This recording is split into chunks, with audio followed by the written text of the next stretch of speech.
Hello and welcome back. This is Kristen from Life of Crafting, and this is part 3 now for this paper pack from Prima Marketing that is called Candy Cane Lane. It was designed by a gentleman called Frank Garcia, and I show a haul video so that you can see all of the lusciousness of this paper pack and all of the different ephemera and pieces that I bought to go with this paper pack. So if anybody's wondering, you're like thinking like, why does she do these in such parts like this? One is that it can give you a more easily able to watch type of video instead of some like super long video, because I honestly have no idea how long I'm going to go with this paper pack. I have now already made, probably like 24 cards roughly. And I'm still having quite a bit of this paper pack left. So the other thing is it does give me a chance that if I'm looking to do another project in between, sometimes I just need a break and I just want to do like one card type of thing. It gives me that break to mentally, take the time away from the paper pack. And it also, what I do is I put everything away that I have gotten out. So for me, if it's out, I'm tending to want to use it again, which is nice because, don't we all want to keep using the things we've invested in? But I don't want this to get very redundant, and that can happen when I keep the same thing out. So I went in putting away my other stuff, and I pulled these items out because these were things I thought, I either haven't used them lately or haven't used them at all, and I thought that they would be cute to do for this paper pack. This was one I had done in a card class, and it's like a border die with a poinsettia. I really don't even know who makes this. I thought this may be a little interesting to pull into this because there is one paper in here with a lot of all over poinsettias on it, so I thought that may be a good one. This is a paper rose die that you can use without the antlers, and he's a cute little fox, or if you add the antlers, he becomes a reindeer. So I thought that was a cute little one. Then I've had this penny black starburst, and it's a like border die.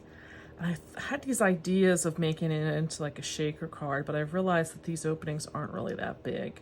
So I don't know if you would really kind of get or enjoy it being a shaker card, but I still think there's going to be some really cute things to do with this paper pack.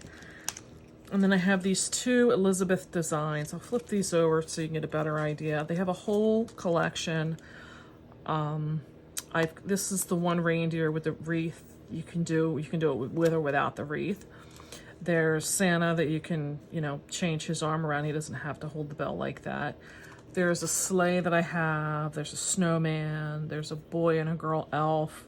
And then there's another one that you can add assorted like clothing accessories to them. So this has been a really cute, I've made a couple of them now, and I like her dies. There's a lot of attention to detail, but I haven't, like used these specifically. So I thought this may be a good idea on this paper pack. So I looked through and I have quite a few paper cutouts, but I'm thinking I may not really want to do them because I still have 6 different designs of these ones that are like the bigger, that I felt like, they're kind of either a centerpiece or they're, being able to use by themselves. Still have quite a few of the items that are like what I would add to those, or you would use them in a grouping. And then this is all like the sentiments of sorts. So I still have quite a few of those. I still have the brand new chipboard stickers, and I've kind of come to the conclusion that I'm going to just use these when I get, because I still have the full 12 by 12 pack I haven't gotten into yet. So I don't know how much of these cut aparts I'm really going to get into. I mean, some of them really are just super cute, so maybe I'll just use like a half a page. The back of these, like I said, I wasn't really big on that. This one is really cute. If I could figure out a way to maybe just use part of it. Polka dots are starting to look more attractive to me now. This, though, I really do still think I may want to use by itself, but it does have that really nice bow to the back.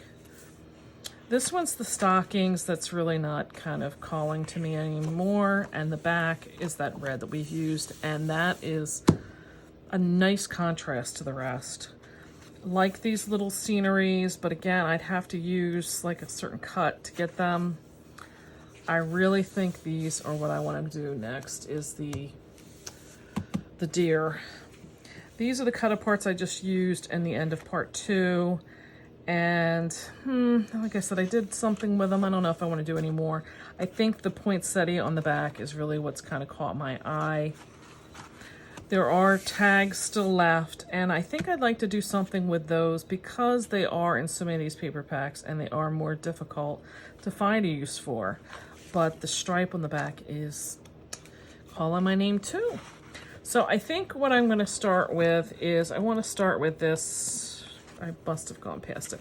I think I want to start with this deer, and I'm thinking to kind of pull out the.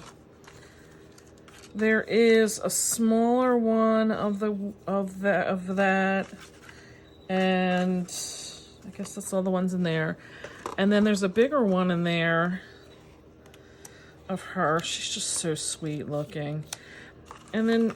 You know, if I get a great design, you know, maybe I'll pull in some of these other ones. The Santa is great. I know I also have a deer or a Santa very similar to this in a pack from Hobby Lobby. So I know I have plenty of options to pull in. I was thinking of starting with one of these, but might create more when I want to make sure I use up. So I think I'm going to pull these in. I think I'm also going to try and use some of these more difficult, like beautiful ephemera, but you know, you got to lay it out just so. So I'm going to see if I can find a sketch or something I like to, like that says coffee, and this just, none of this reads like coffee to me. Trying to go through and see. Maybe I can use the Holly, Jolly, and Mary. Yeah, maybe I'll try and use some of the, oh, that's nice, this. So let's see what we come up with, and I'll be back. All right, I'm back, and here's what I'm looking at with what I want to do with this paper and these. I'm going to just roll with these 4 ephemera pieces at this time. I was able to use, I'm going to be able to use 1 sheet. I am going to have some, oh, sorry to move the camera. I am going to have some extra too. So this would be nice to give me something for, you know, another card. So this is what I'm kind of with so far. I was looking at my different pieces, and, you know, it just, without this in here, it just felt like it's kind of boring. I'm not exactly sure. I do like the banner sentiment here. I will have to find another one. I know I have this one, so maybe that's it, but there's no foil on that one, so I don't know if that's gonna work, but we'll see. So anyway, this is what I've got so far. And I'm kind of thinking maybe some of the splattering on this pink. I don't know if I should stay with the pink. Let's see. I was kind of thinking this green was really pretty. But I did feel like it just kind of like really just blended right in. I don't know. Maybe I should cut one down and see. Sometimes that's like the key to some things. So this is where I'm at so far. When I come back, I will have these finished, and then you'll know how I rolled with it. So I will be back. All right, I'm back. And this card I thought came out really nice. There are some messiness about this. So I'm just gonna go through this. There is a part I am gonna need my heat gun to give you instruction, and I'll warn you ahead of time in case that really bothers you and you wanna turn the volume down. So this card started with a layer of gold foil that's just your typical 4 1/8 by 5 3/8. And then I took 4 by 5 1/4 inch white, just regular old white paper, And I used this background die from Stampin' Up! That's called Birch. I think probably tons of different people make these things, but you know, pull out your background stamps to give you, you know, some longevity in the paper. And I liked the effect that it added without taking away. I felt like the colored papers were really taking away. So this was, I stamped in Stampin' Up's Crumb Cake. Crumb Cake for them is probably the closest to like a craft. So if that helps you in, you know, choosing what colors you may have. Then, sorry, I cut this. This was the, if you remember, this was Operation Right Home Sketch 240. And, you know, as you can see, it was an inspiration that, you know, there's closeness, but not really. I did use theirs of the 2 1/4 by 2 3/4, and then I layered by adding 1/8 of an inch to the foil that's used behind my paper that's here. Then after that, I have this, to be honest, I don't know if this is something that's still, this was from Creative Expressions. It was called Winter Pines, and I think I kind of inherited this from one of my friends that was, you know, getting rid of some stuff in their craft room. So if I can find that it is still current or where you can get one of these, I will link it down below. I really did like these though, because I liked the, you know, you can get the big tree outline, and then the tall skinny you can use by itself, or you can layer it on top to give that 3-dimensional look. So that was one of the things I did like about this. This is my first time using it, and I was very happy. There's a lot of different, you know, little pieces that hang off, and this cut like a dream. It really just came right out. There was no, you know, getting stuck in the die or any of that. There was none of that. So this, I was very happy with this die. So I did cut each tree out 3 times and glued them up, because I did want these trees to have some, it's still like right there. Well, 3 layers seems to have been bending, but I wanted this to be thick to stand off of the card.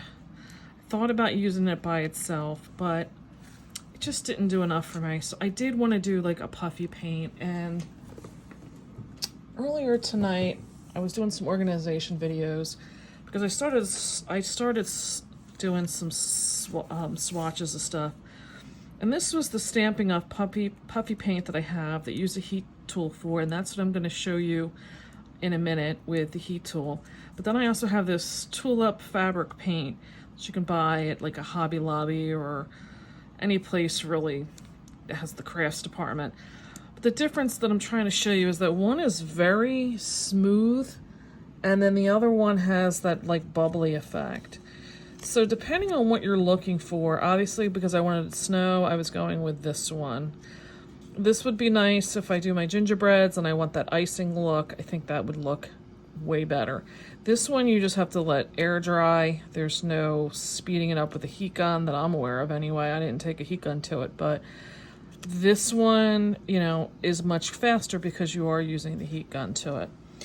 So having said that, let me put that aside. Then I did use the Impression Obsession. I used the pine bells from this die in an earlier one. Oh, I thought I brought it over here, but I didn't. Comes with tinier sprigs, and I'm not sure if I used it in the previous card or card from before that. It's been a little, I'll be honest, they're starting to blend, these cards. So the pine cones I cut out I like, so I'll do these first. These pine cones to me are a great size, exactly for what you're seeing here, where you can add them in like for an accent in an area, because to me when I did this, if I laid this out, I would show you, it seemed like, especially when I used the smaller one of these deer, it looked really bare up in that one corner. I swear this cat waits until I turn this video on. So you may think, you know, for you, maybe you like it because you can see more of the paper. I wanted something else, so I did bring in the pine cones. And what happens is I just use some brown scrap paper, and these dies, I like them. They have these holes and they're meant to be used as a stencil. And I found that it didn't really matter which one, they both seem to be exactly the same. I used for my coloring here the Distress Oxide Walnut Stain. Distress Oxides are nice because they sit on the surface more of your paper, so they're not as transparent as dyes.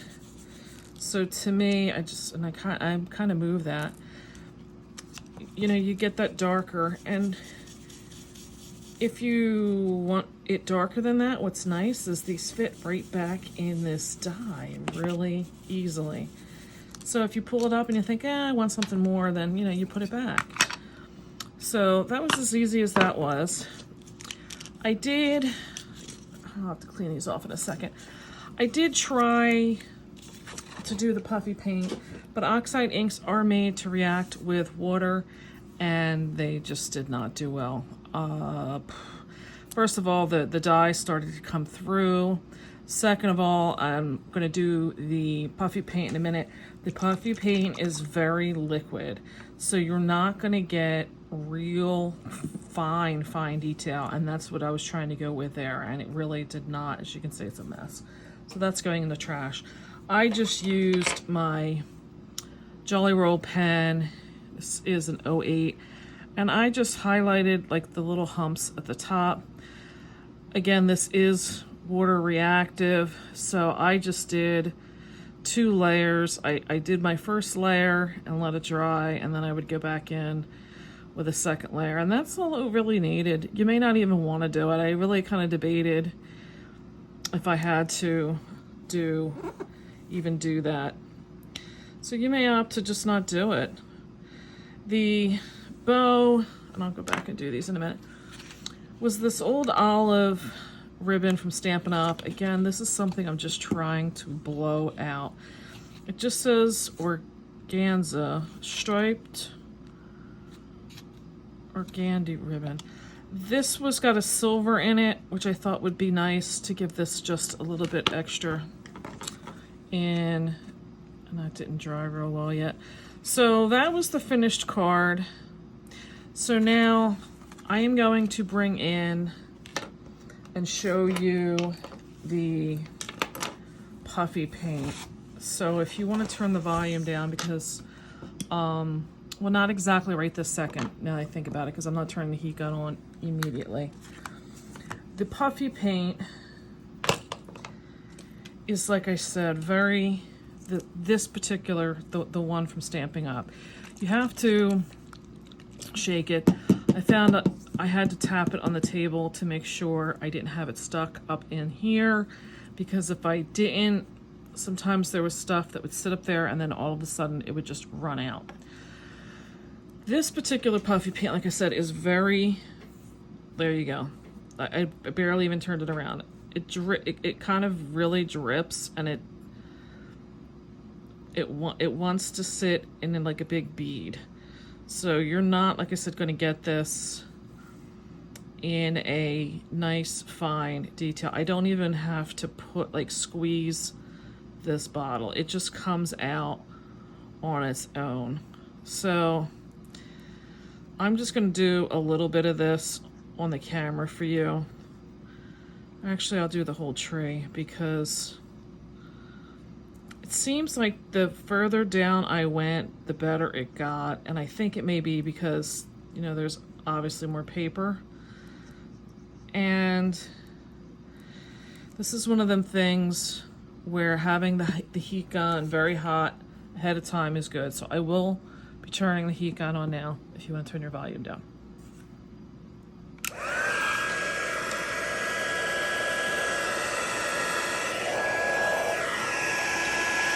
If you're still watching, I'm going to talk a little louder. You'll see that this is kind of like what you notice with embossing powder, where it just starts to turn. But in this instance, it'll get like a hard crust on it, and then the fluid that's trapped underneath of it, as that's heating, starts to push through the initial crust that you get on this, which is why you get that bubbly effect.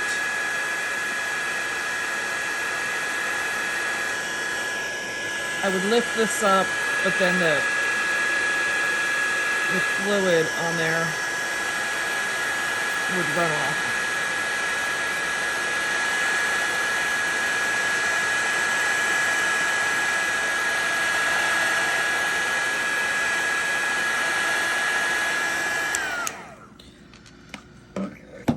Okay, let me try and get this, because that liquid rolled right off, it does stick to the back of the paper, and sometimes you have to pry it off.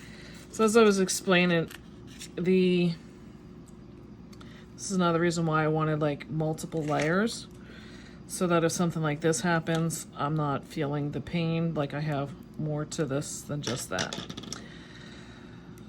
So the thing with this is that it's kind of like a foam, so you don't really want to press on the surface too much, or you're going to compress or compact this down. If there's areas like this where you want it a little bit more, you can put it back on and then turn the heat gun back on, and I'm going to wait and I'll do that after. I left the second one just in case for some reason this first one didn't come out. So I don't know if you can take notice of the different thicknesses, and like I said, that's all because of the paint, you know, getting that crust on there and then continuing to keep heating up and pushing up through the sections that were already on there. So that's how you're doing that. The trees were just glued down. I did the shorter tree here and the longer tree here. The banners were ones that were in my ephemera pack, and I used some small Stampin' Up ones, and I find Stampin' Up dimensionals are thinner. So I needed, I mean, honestly, when you get these two trees on there, there's a lot. You're going to start seeing a lot of thickness on this to go around. So I did the banner down at the bottom, basically to hide this bottom stump. And then this one, I really did like the bigger ephemera better. Here it is in the smaller. And the tree was really hiding the stump of the smaller one. This one I kind of, you can fool around with where you want to put her. I thought these were just so sweet. And I used the Scotty brand. Let me see where that little one is. If you get it, it's here on the roll. This seems to be probably as thick, maybe a little bit thicker than the Stampin' Up dimensionals. And then by the time you add it over all of these trees and stuff, it is standing up pretty high. But I thought it came out really well. And then you just have to glue these up in the top corner and glue your bow, and it's good to go. So I hope you like this card. Like I said, it is a little messy because of the stenciling and, you know, the puffy paint, but I enjoyed playing with it. You know, you get supplies and you sit there with them, and then they just sit there. You know, to me, it was nice to get this back out again. I got this 2 years ago. What is this? This is 2022, so I got this in 2020. I do believe this is the 2022 Stampin' Up catalog again. I could be wrong because I really haven't looked too much in there. But I'm sure other people are offering puff paint. I liked this one for the heat element of it because of the way it gave that bumpy appearance, and I would say that probably any of your puffy paints that you're going to heat are going to do that because of the characteristics of what happens in that heating process. So I would appreciate if you got any inspiration to do some thumbs up down below. Appreciate your time and watching. Would really appreciate if you would subscribe down below as well. That would give you an update on when I got my next videos coming up. And you know, puts it in your feed so you're not having to take a look. I'm gonna wrap this up now, and then I will be back for another part, which I believe I may be up to it's maybe the end of part 3.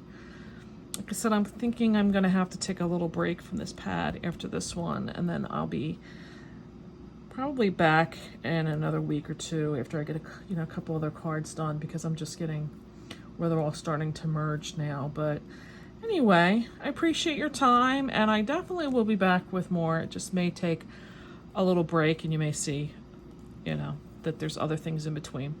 So I appreciate your time, and I'll catch you next time.